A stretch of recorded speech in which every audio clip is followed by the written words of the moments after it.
Pertanyaan yang kedua, orang agam yang ka meninggal dengku, ka gebalut dengan kafan, je tepeh dengan perumoh draw. Uragam yang meninggal tau, lakau. Tepeh perumoh draw ke, kambali aja kapan, tumpu tepeh, aja kapan.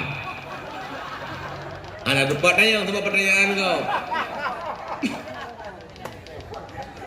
Akan la mazhab Syafi'i tu bak sumano uragam je bak perumoh ke.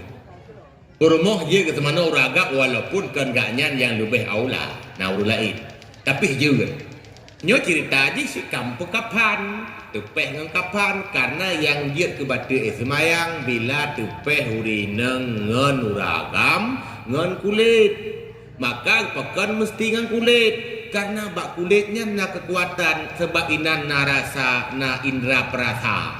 Asai tupeh kulit urinang uragam nyan lagi terkontak listrik biasa haji.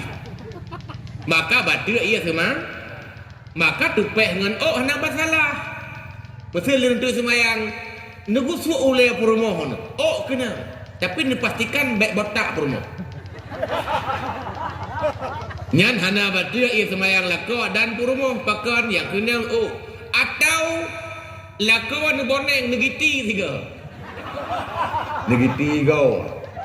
Yang kenang cuma gigau atau buti yang jalan. Nyan pi hana batu ia semayang karena kan kulit. Kemudian urinang operasi. Dipelah perut, neluak dalam perut. Hana batu cik sebabkan kulit. Tapi menan kulit laju batu. Pertanyaannya, lakau kami jaga pan. Tentu hana tepeh kulit. Pertama desa mat hana desa karena perumohnya manteng dalam iddah masih sebagai istrinya yang betul ji.